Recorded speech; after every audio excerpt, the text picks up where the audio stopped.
أشهد أن لا إله إلا الله أشهد أن محمدا رسول الله أشهد أن محمدا رسول الله حي على الصلاة حي على الصلاة حي على الفلاح حي على الفلاح الله أكبر الله أكبر لا إله إلا الله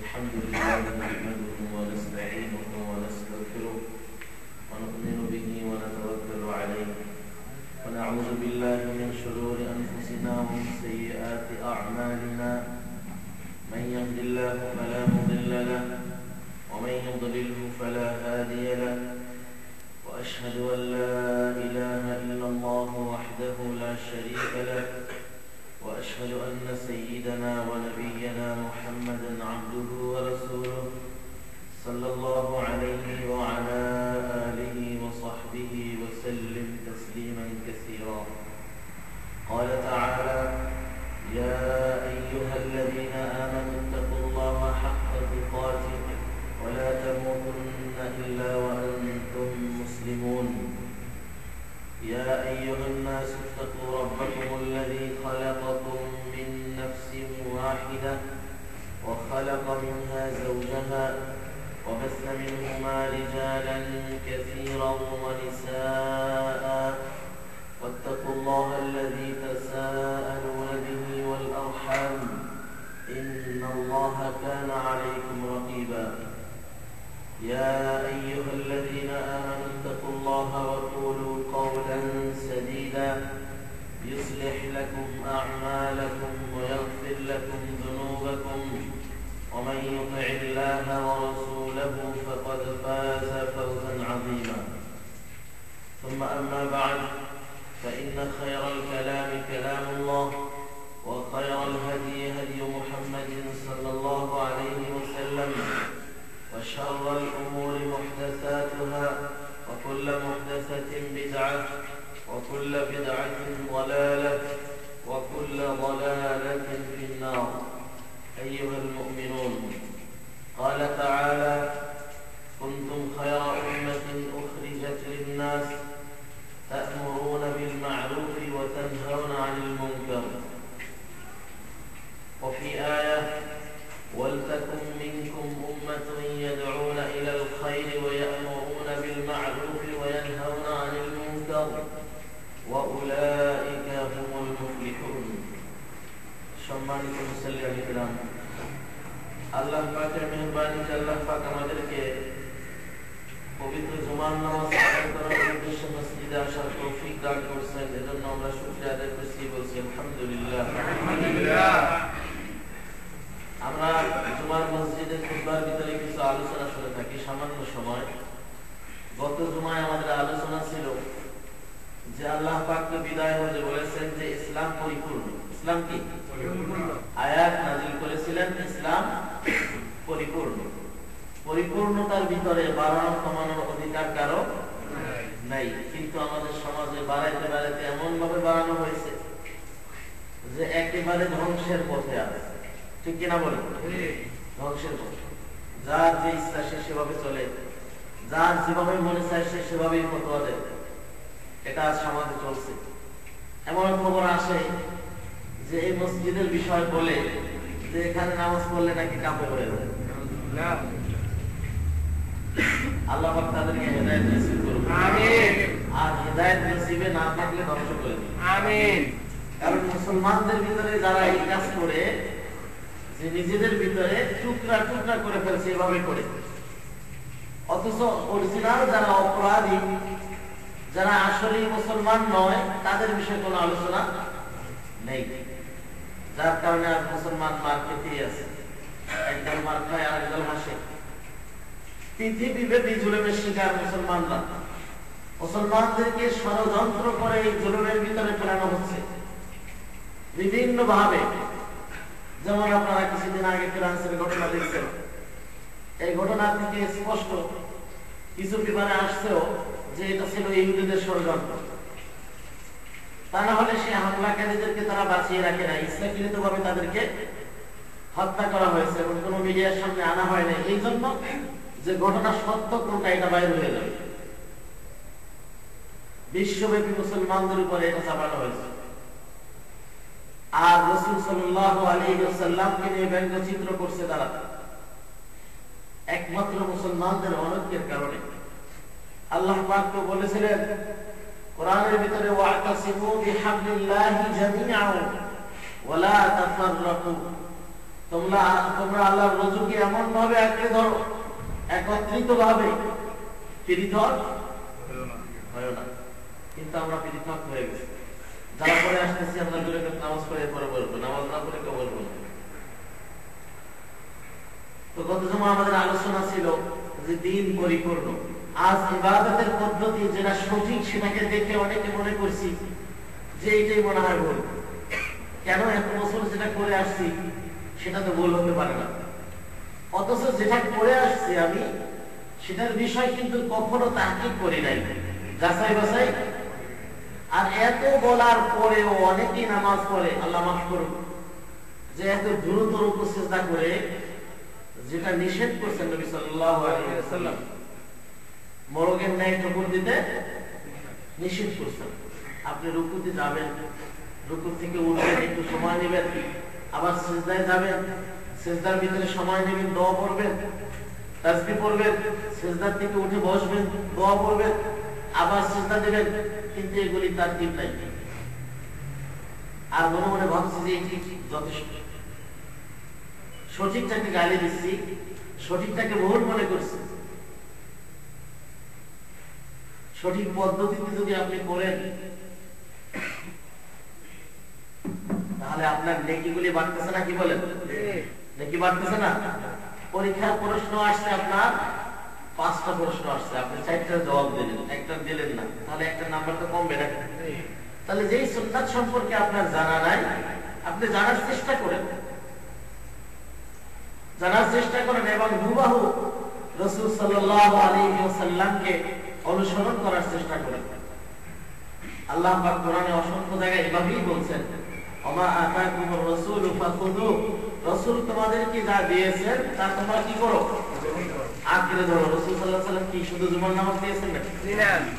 তাহলে মাঝে মাঝে 2 ওয়াক্ত পড়ার অনুমতি দিয়েছেন, কয় ওয়াক্ত বলছেন? 5 ওয়াক্তের কথা বলছেন। মিরাজ থেকে 5 ওয়াক্ত নিয়ে আসছেন।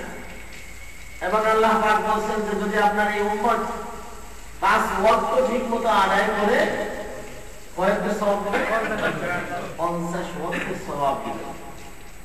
আজ দুনিয়ার মুখে শরীর স্বাস্থ্য ভালো আছে বিদায় সওয়াবের ব্যাপারে তেমন একটা চিন্তা করছি না, কিন্তু যখন এই চোখ বুঝে যাবে, মৃত্যু হয়ে যাবে, তখন বুঝবেন যে কোনটা কাজে আসে।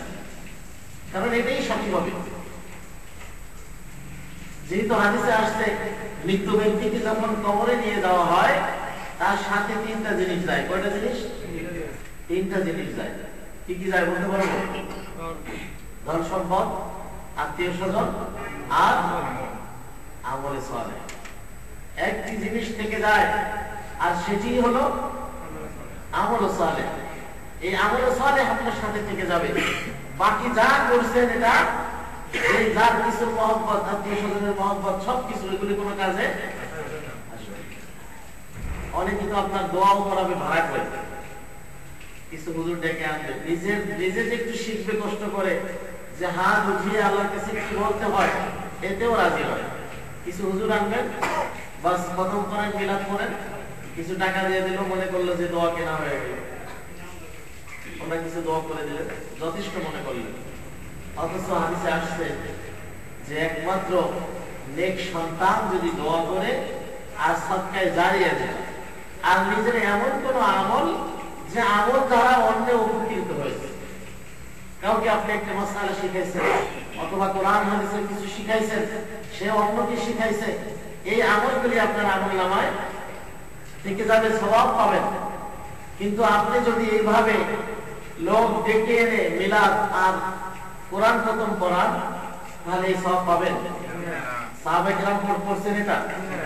আল্লাহ নবী করেন নাই সাল্লাল্লাহু আলাইহি ওয়াসাল্লাম, সাহাবায়ে কেরাম করেন নাই, তাবিন তাবিন কেউ এই পদ্ধতিতে করেন নাই। আপনি এই পদ্ধতি পালন করেন, অথচ আপনি বুঝছেন যে দিন কিন্তু পরিপূর্ণ হয়েছে কবে? সেটা বিদায় হয়। আয়াতটি ছিল আল ইয়াউমা আকমালতু লাকুম দীনাকুম ওয়া আতমামতু আলাইকুম নি'মাতি।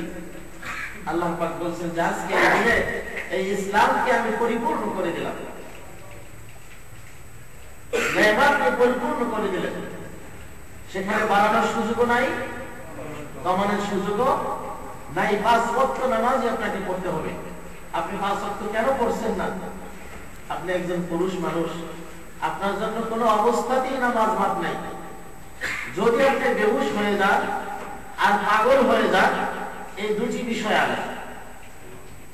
তাও হুশ আসার পরে আবার পড়তে হবে। এমনকি কিতাবে আসছে যে সাগরে ডুবে যাচ্ছে, এমন মুহূর্তে কোন একটা কিছু ধরে সে ভেসে আসে, তখন তার মনে আসছে যে এখন তো নামাজের টাইম, নামাজের ওয়াক্ত, আসরের ওয়াক্ত ধরেন উদাহরণস্বরূপ বলছি, তো তাকে ইশারায় নামাজ পড়তে হবে। নামাজ আপনি খুব সুন্দরভাবে ছেড়ে দিচ্ছেন, আবার বলছেন মাঝে মাঝে পড়ি। সেই ভাইদেরকে অনুরোধ করব, আল্লাহ পাক এই দুনিয়ায় এই মানব জাতিকে কেন পাঠাইছেন? কোরআনে বলেছেন আমা খালাকতুল জিন্না ওয়াল ইনসা ইল্লা লিয়াবুদুন।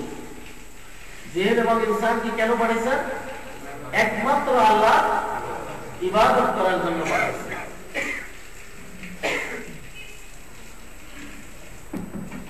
সূরা মুলকের ভিতরে বলেছেন আল্লাযী খালাকাল মাউতা ওয়াল হায়াতা লিয়াবলুয়াকুম আইয়ুকুম আহসানু আমালা। জীবন এবং মৃত্যু এই জন্যই সৃষ্টি করা হয়েছে যে তোমাদের মধ্যে উত্তম আমলকারী কে, এটা পরীক্ষা করার জন্য। শুধু আমি বললাম যে আমি মুমিন মুসলমান, বাস আল্লাহ পাক ছেড়ে দিবেন? ঈমানের পরীক্ষা নেবেন না যে আসলে ঈমান মজবুত কিনা। সূরা আল-কাবুতের ভিতরে প্রথম আয়াত, দ্বিতীয় আয়াত বলছেন আহাসিবান নাসু আন ইউতরাকু আন ইয়াকুলু আমান্না ওয়া হুম লা ইফতানুন। আহাসিবান নাস, মানুষ কি মনে করে, আন ইয়াকুলু আমান্না, তারা বলবে যে আমরা ঈমান এনেছি, ওয়া হুম লা ইফতানুন, আর তাদের ঈমানের পরীক্ষা না নিয়ে ছেড়ে দেওয়া হবে। আন ইয়াকুলু আমান্না আহাসিবান নাসু আন ইউতরাকু আন ইয়াকুলু আমান্না, অর্থাৎ আপনি আমি মনে করছি যে আমি ঈমানদার, আর এই অবস্থায় আল্লাহ পাক গ্রহণ করে নেবেন, ঈমানের পরীক্ষা করবেন না। এই আয়াতের তাফসীরের ভিতরে আসছে যে নবী সাল্লাল্লাহু আলাইহি ওয়াসাল্লাম বলেন আশাদ্দুন নাসি বালাআন আল আনবিয়া সুম্মা আল আমসাল ফাল আমসাল। সবচেয়ে কঠিন ঈমানের পরীক্ষা হচ্ছে কাদের? নবীদের পরীক্ষা হচ্ছে, কারণ নবীদের ঈমান সবচেয়ে মজবুত। নূহ আলাইহিস সালাম, এভাবে আপনি দেখেন প্রত্যেক নবীর ইতিহাস দেখেন, ইব্রাহিম আলাইহিস সালাম, এমনকি আমাদের নবী সাল্লাল্লাহু আলাইহি ওয়াসাল্লাম, কত কঠিন পরীক্ষা। দাওয়াত নিয়ে গেছেন, আজও দাওয়াত নিয়ে যাওয়া হলে গালি দেয়, সত্য কথা বললে গালি দেয়। আর সেই সময়ও দাওয়াত নিয়ে গেছেন তায়েফবাসীর কাছে, তারা কি ব্যবহার করছে? রক্তাক্ত করছে, বেহুশ হয়ে গেছেন। হুশ আসার পরে কি বরদোয়া করছেন? আল্লাহু আকবার। কিন্তু ধৈর্য ছিল সীমার বাহিরে। যা মানুষ কল্পনাও করতে পারে না, এত বেশি ধৈর্য। হুশ আসার পরে তিনি কি বললেন? তাদেরকে মাফ করে দেওয়া হোক। ফেরেশতারা জিজ্ঞেস করলেন, আপনি যদি বলেন পাহাড় চাপা দিয়ে তাদেরকে ধ্বংস করে দেব? বললেন না, এদের বংশ থেকে কখনো কখনো কলেমার সাক্ষী মেনে নেবে। আজ আপনি অনেককে দাওয়াত দিতে যাচ্ছেন, সে আপনার কথা মেনে নিচ্ছে না, আপনি রাগ হচ্ছেন। আরে আপনিই তো পরিপূর্ণ সুন্নাতের উপরে এখনো আসতে পারেন নাই। এরকম সম্ভব? সকলের দ্বারা সম্ভব? চেষ্টা করা সম্ভব। পুরা 100-র ভিতরে 100 আমল করা, শরীয়ত মেনে চলা, হ্যাঁ, চেষ্টা করা সম্ভব। তো সেই রাসূল এই দিনের জন্য কত কষ্ট করছেন। উহুদের ময়দানে তাকে বেহুশ করে ফেলা হয়েছে, এমন ভাবে আক্রমণ করছে, আঘাত করছে, বেহুশ হয়ে গেছেন। হুশ আসার পরে দোয়া করছেন, আল্লাহুম্মা গফির লাহুম ফাইন্নাহুম লা ইয়ালামুন। আল্লাহ তাদেরকে ক্ষমা করে দাও, তারা বোঝে নাই। আর যদি আমরা এই শিক্ষা নিতাম, তাহলে পরস্পরকে এমন ভাবে বোঝাতে সক্ষম হতাম। আজ মুসলমান মুসলমানকে মারছে, মুসলমান মুসলমানকে খুন করছে, আর রক্ত নিয়ে হাসি ঠাট্টা করছে। কেউ বলছে হ্যাঁ সব সাফ করে ফেলা, বিপরীত দলের যে সে বলছে সব সাফ করে ফেলা। এটা কি মুসলমানের কাজ ছিল? কি বলেন? আল্লাহ মাফ করুন। এই হাবিল এবং কাবিলের ঘটনা থেকে আসছে, যে যার কারণে যে ভাইকে হত্যা করলো, সারা পৃথিবীর মানুষ যত হত্যাযজ্ঞ চালাবে এর একটা ভাগ সে পাবে। এই পাপের একটা ভাগ সে পাবে। কারণ এই হত্যা পদ্ধতি দুনিয়ার বুকে সর্বপ্রথম সে চালু করবে। আজও যে জাহাজ বাদশাহ ক্ষমতায় নিয়ে নিরীহ মানুষকেও হত্যাযজ্ঞ চালাচ্ছে, আর আপনি বলছেন হ্যাঁ করুক, সমস্যা নাই, আপনিও এক ভাগ পাবেন। কেন? আপনি সাপোর্ট করছেন এই জন্য, আপনার ভোটের মাধ্যমে সে ক্ষমতায় গিয়েছে। আল্লাহ পাক বলছেন সবচেয়ে উত্তম জাতি সেই জাতি কারা? বলছেন যে কুনতুম খায়রা উম্মাতিন উখরিজাত লিন-নাস, তোমরা হলে উত্তম জাতি। সেই উত্তম জাতির ভিতরে আমার পার্থক্য আছে। যে কোরআন হাদিস মানে না, সে কি উত্তম হতে পারবে? কি বলে? কোরআন মানে না, হাদিসের কাছেও নেই, কোরআন নিজেও পড়ে না, আবার সন্দেহজনক কথা বলে, তবে হুজুররা নিজের মন গড়া ব্যাখ্যা করে। মনে রাখবেন, যদি কেউ মন গড়া ব্যাখ্যা করে, তাহলে আল্লাহ পাক তাকে বলছেন কোরআনের ভাষায়, ওয়ামান আযলামু, তার চাইতে বড় জালিম কে? মিম্মান ইফতারা আলাল্লাহিল কাযিব, যে আল্লাহর উপরে কি করে? মিথ্যা অপবাদ দেয়, মিথ্যা আরোপ করে। আর রাসূল সাল্লাল্লাহু আলাইহি ওয়াসাল্লাম বলেন, মান কাযিবা আলাইয়া মুতাআম্মিদান ফালইয়াতাবাওয়া মাকআদাহু মিনান নার, যে আমার উপরে মিথ্যা বলল, সে জাহান্নামে তার স্থান বানায় নিল। ভাইজানের সামনে জায়গা আছে, মেহরবানি করে সামনে আসুন। খালি আছে, দেখা যাচ্ছে, একটু সামনে আসেন, দাঁড়ালে জায়গা হয়ে যাবে।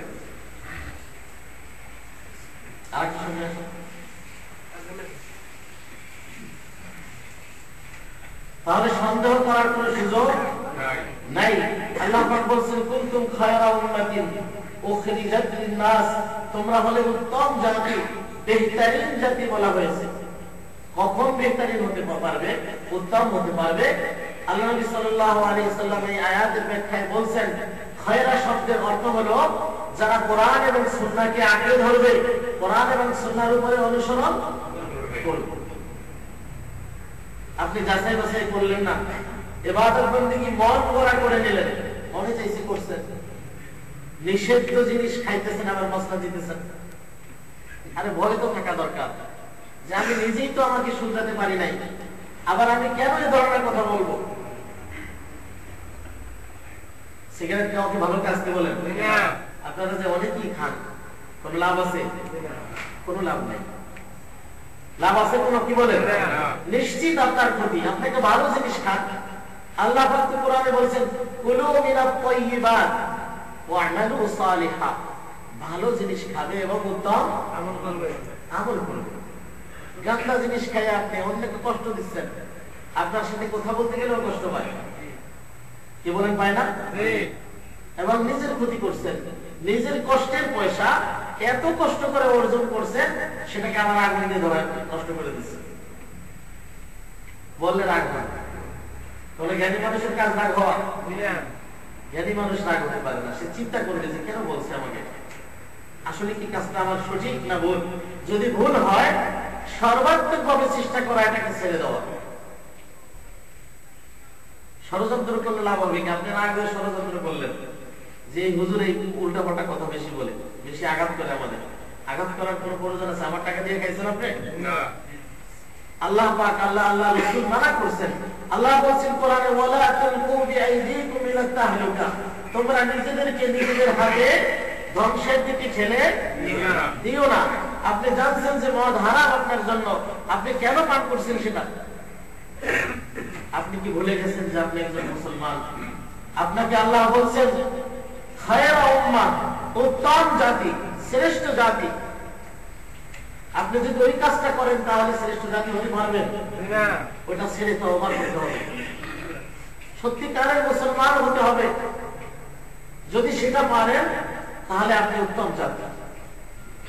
আজ আপনার আমার চোখের সামনে দেখতে পাচ্ছি যে আমরা জন্মগতভাবে মুসলমান, আমরা দিনের কাজ করছি না, দাওয়াতের কাজ, একে অপরকে গালি দিচ্ছি, দোষারোপ করছি। আর সারা জীবন মুসলমানদের শত্রু ছিল, সবসময় দুশ্মনী করছে। শেষ পর্যন্ত কোরআন অধ্যয়ন করছে, তাও দুশ্মনীর খেয়াল অন্তরে নিয়ে যে কোরআনের ভুল ধরবে। শেষ পর্যায়ে সে ইসলাম গ্রহণ করছে, বলছে এটাই সত্য ধর্ম। এবং ইসলাম ধর্ম গ্রহণ করে বসে থাকে নাই, আপনার আমার মতো ঘুমিয়ে থাকে নাই। ইসলাম ধর্ম গ্রহণ করার সাথে সাথে এই ধর্ম প্রসারের চেষ্টা সে চালিয়ে যাচ্ছে। অসংখ্য মুসলমান এরকম করছে। ইউরোপের ভিতরে দেখেন, খ্রিস্টান ছিল, কোরআনের ভুল ধরার জন্য কোরআন অধ্যয়ন করছে এবং শেষ পর্যন্ত ইসলাম গ্রহণ করছে। আর বলছে যে আল্লাহ পাকের এই বাণী হলো সত্য বাণী, এই বাণী হলো সত্য বাণী, এটাই হচ্ছে সত্য ধর্ম। আর আপনি আমি জন্মগতভাবে মুসলমান, এটাকে বুঝতে চাই না। এটার দিকে আহ্বান করলে তাকে গালি দেয় রাজাকার অথবা জঙ্গি। যদি সত্য কথা কেউ জোরালো ভাবে বলে তাহলে বর্তমানে তাকে নতুন ভাবে গালি দেওয়া হয় জঙ্গি। কি বলে গালি দেয় না? অনেকেই দেয়। মৃত্যু আপনারও হবে, আমারও হবে। মৃত্যুর হাত থেকে কেউই রেহাই পাবে না, হিসাব সেখানে হবে। আল্লাহ পাক বলছেন যে সেখানে পাপিষ্ঠরা তওবা করবে আর আল্লাহর কাছে মাফ চাবে, কিন্তু আল্লাহ পাক তখন ধমক দিবেন, আনাকসাউ ফিহা ওয়ালা তুকাল্লিমুন, খবরদার কোনো কথা বলবে না। কেন? কিয়ামতের ময়দানে আল্লাহ পাক তাদেরকে বলবেন যে দুনিয়ায় আমার কিছু বান্দারা যখন তোমাদেরকে ভালো কথা বলতো, ভালোর দিকে আহ্বান করতো, তোমরা হাসি ঠাট্টা করবে। আরে হুজুর এরকম বলে থাকে, চলো দেখানে। সূরা বাকারার ভিতরে বলছেন যে এই মুনাফিক সম্প্রদায় যখন মুমিনদের কাছে যায় তখন বলে যে আমরা তোমাদের সাথে আছি, আবার যখন তার বন্ধুদের কাছে যায় তখন বলে যে আরে আমরা তো মজাক করছি ওদের সাথে, ওরা তো নির্বোধ, আমরা তো তোমাদের সাথেই আছি। সব ছেড়ে দিয়ে প্রতি খুতবায় যে আয়াতটি আমরা শুনি সে আয়াতটির উপরে আমল করলে আমাদের জীবন নিশ্চিত উন্নত হয়ে যাবে। আয়াতটি হলো কি? আবার স্মরণ করে দিচ্ছি। আল্লাহ পাক বলেছেন, ইয়া আইয়ুহাল্লাযীনা আমানু, হে ঈমানদারগণ, হে বিশ্বাসীগণ, ইত্তাকুল্লাহা হাক্কা তুকাতি, তোমরা সত্যিকারে আল্লাহকে ভয় করো। আল্লাহকে কি করো? ভয় করো, সত্যিকারে ভয় করো। ওয়ালা তামুতুন্না ইল্লা ওয়া আনতুম মুসলিমুন, আর পরিপূর্ণ আত্মসমর্পণকারী না হয়ে মৃত্যুবরণ করো না। কিছু মানবেন আর কিছু মানবেন না এটা বলে নেই, যাহা কিছু মানো আর কিছু ছেড়ে দাও, তোমরা যেভাবে চলছো। আবার ভুল ধারণা, কয়টা জান্নাত পাবোই, জান্নাত পাওয়ার কাজ করতে হবে আপনার, এই ধারণা সবাই বলে। ইহুদি খ্রিস্টানরা তারাও বলে যে জান্নাত পাবোই, এমনকি তারা আপনার চেয়ে আরো জোরালো ভাবে বলে, কোরআন সাক্ষী। তারা বলে ওয়াকালু লান ইয়াদখুলাল জান্নাতা ইল্লা মান কানা হুদান আও নাসারা তিলকা আমানিয়ুহুম, বলছে যে ইহুদ এবং নাসারারা তারা বলে যে এরা ছাড়া অন্য কেউ জান্নাতে যাইতে পারবে না, এটা হলো তাদের বিশ্বাস। তিলকা আমানিয়ুহুম, আল্লাহ পাক বলছেন যে হে রাসূল আপনি বলুন, কুল হাতু বুরহানাকুম ইন কুনতুম সাদিকিন, যদি তোমরা সত্যবাদী হয়ে থাকো প্রমাণ দেখো। প্রমাণ আছে? তো আপনি যদি আমল না করেন, কোরআন এবং হাদিসকে না মানেন, বাতিল প্রতিষ্ঠার জন্য সারা জীবন লাগিয়ে যান, আর মৃত্যুর সময় যদি আপনাকে বলা হয় বিসমিল্লাহি আলা, মাফ হয়ে গেল সব, আল্লাহর নামে রাসূলের দ্বীনের উপরে রাখলাম, এই কথা বলে কবরে রেখে দিবে আর মাফ হয়ে যাবে। অথচ সারা জীবন ইসলামের বিরোধিতা করছে, কোনো না কোনো ভাবে করছে, হয় সরাসরি করছে, নয় যারা করছে ইসলামের বিরুদ্ধে তাদের সাপোর্ট করছে, তাদের ভালোবাসে। এই রাস্তা ছেড়ে দিয়ে আপনার সত্যিকারের মুসলমান হতে হবে। যদি আমরা সত্যিকারের মুসলমান হতে পারি, তাহলে এই আখিরি জামানার মুসলমানদের অনেক অনেক উত্তম দরজা রয়েছে। এদের কথাই আল্লাহ সাল্লাল্লাহু আলাইহি ওয়াসাল্লাম বলেছিলেন যে তারা আমার ভাই, তারা আমার ভাই। সাহাবায়ে কেরাম ক্রন্দন করে ফেলেছিলেন যে আমরা এত কিছু করলাম, আপনার সাথে থেকেও আমরা ভাই হতে পারলাম না। তখন নবী সাল্লাল্লাহু আলাইহি ওয়াসাল্লাম বলেছিলেন যে তারা আমাকে দেখে নাই, তারা তাদের পিতা মাতা, তাদের সম্পত্তি আমার উপরে কুরবানি করবে, জান মাল আমার উপরে কুরবানি করবে। অথচ আজকে আপনি একটা সুন্নাতকে মানতে চান না, কিভাবে ভাই হবে? বুঝেও না বুঝার ভান করেন। আবার আপনি আপনার মুখ থেকে বলেন মুসলমান খারাপ, নাউযুবিল্লাহ। এই কথা বলা অন্যায়, আপনি নিজে কি শুধরান।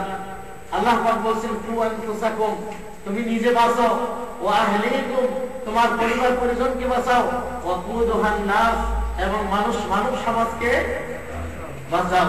আল্লাহ পাক আমাদের সকলকে আমল করার তৌফিক দান করুন। নাফা'আনিল্লাহু ওয়া ইয়্যাকুম বিহাদি কিতাবি ওয়া বিসুন্নতি নবিয়্যিহি সাল্লাল্লাহু আলাইহি ওয়াসাল্লাম। ওয়া আকুলু কওলি হাযা ওয়া আস্তাগফিরুল্লাহ লি ওয়া লাকুম ওয়া লিসাইরিল মুসলিমিন মিন কুল্লি যামবিন ফাস্তাগফিরুহু ইন্নাহু হুয়াল গফুরুর রহিম।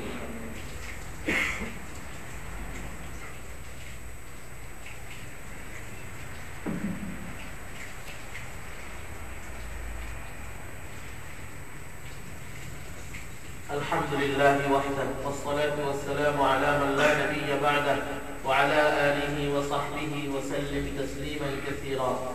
قال تعالى إن الله وملائكته يصلون على النبي يا أيها الذين آمنوا صلوا عليه وسلموا تسليما. وقال صلى الله عليه وسلم من صلى علي صلاة واحدا صلى الله عليه بها 10. اللهم صل على محمد عبدك ورسولك وصل على الخلفاء الراشدين المهديين أبي بكر الصديق وعمر وعثمان وعلي وعن سائر أصحاب نبيك أجمعين. اللهم أعز الإسلام والمسلمين وأذل الشرك والمشركين ودمر أعداءك أعداء الدين.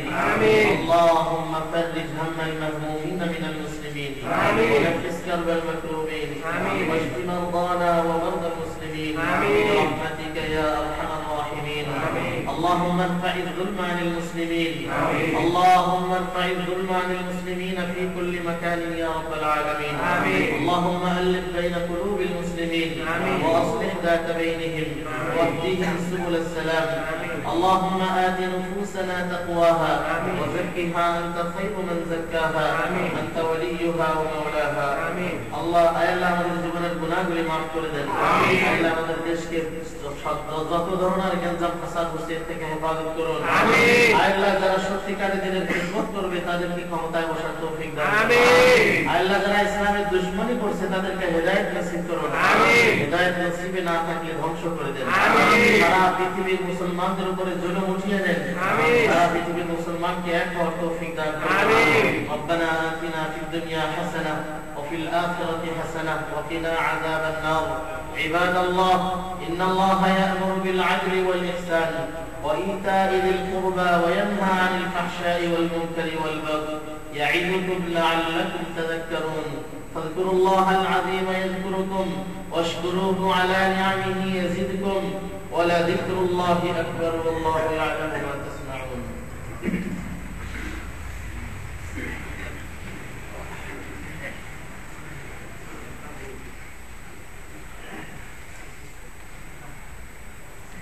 الله أكبر الله أكبر.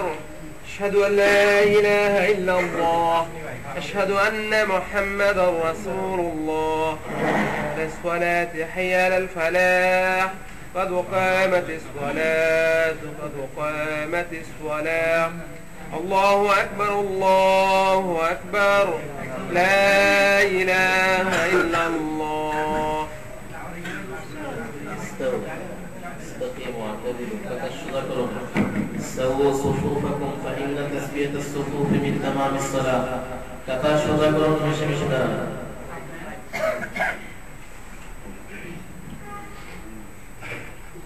الله أكبر.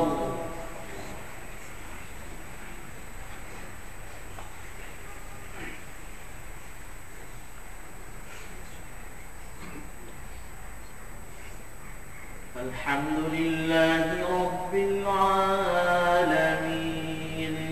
الرحمن الرحيم مالك يوم الدين إياك نعبد وإياك نستعين اهدنا الصراط المستقيم صراط الذين أنعمت عليهم غير المغضوب عليهم ولا الضالين آمين.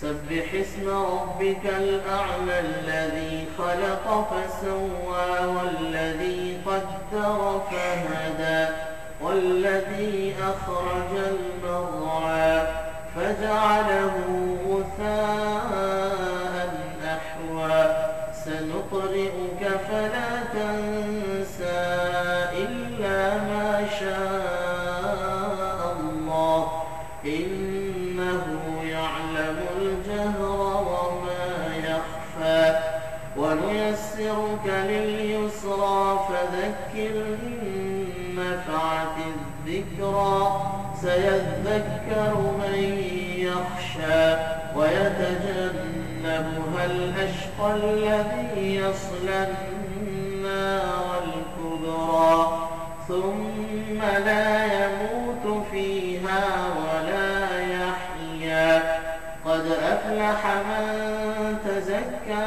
وذكر اسم ربه فصلى بل تؤثرون الحياة الدنيا والآخرة خير وأبقى إن هذا لفي الصحف الأولى صحف إبراهيم وموسى.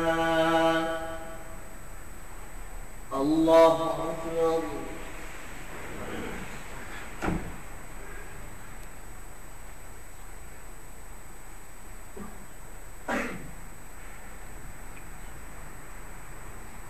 سمع الله لمن حمده.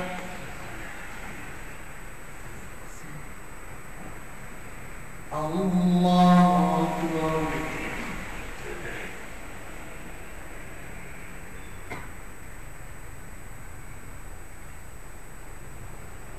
الله أكبر.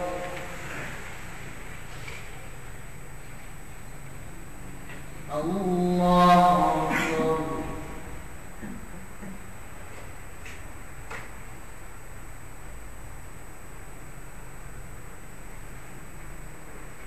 الله أكبر. الحمد لله رب العالمين الرحمن الرحيم مالك يوم الدين إياك نعبد وإياك نستعين اهدنا الصراط المستقيم صراط الذين أنعمت عليهم غير المغضوب عليهم ولا الضالين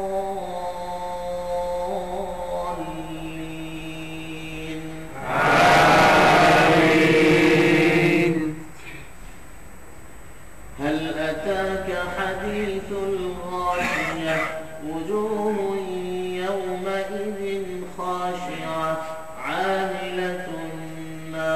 كاذبة تصلى نارا حامية تسقى من عين آنية ليس لهم طعام إلا من ضريع لا يسمن ولا يغني من جوع وجوه يومئذ ناعمة لسعيها راضية في جنة عالية لا تسمع فيها لاغية فيها عين جارية فيها سرر مرفوعة وأكواب موضوعة ونمارق مصفوفة وزرابي مبثوثة أفلا ينظرون إلى الإبل كيف خلقت وإلى السماء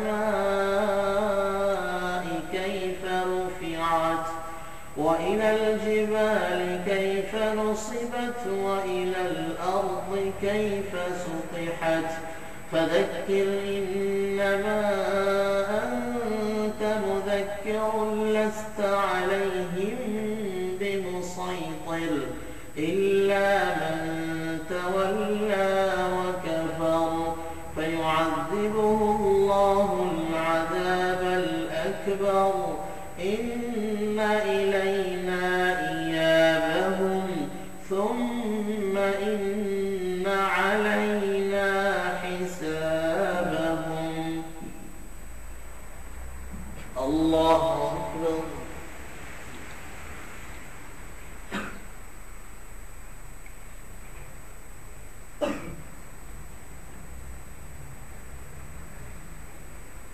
سمع الله لمن حمده.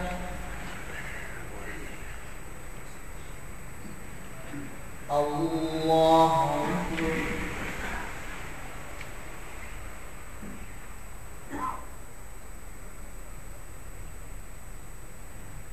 الله أكبر.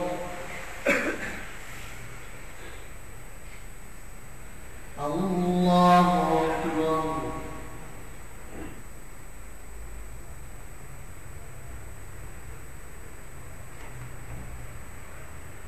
الله أكبر.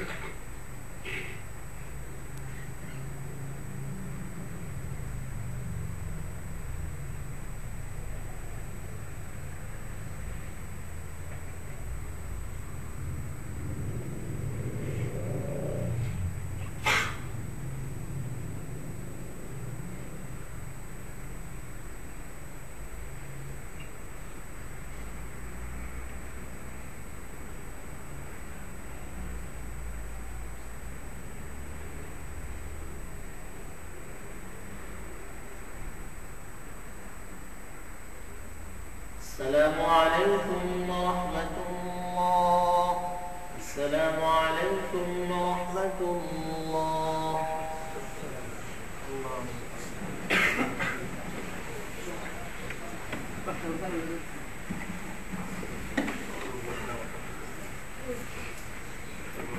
একটু বসি আমরা মাত্র 1.5 মিনিট বসি, বাইরে দরজার কাছে কিছু লোক আছে আমাদের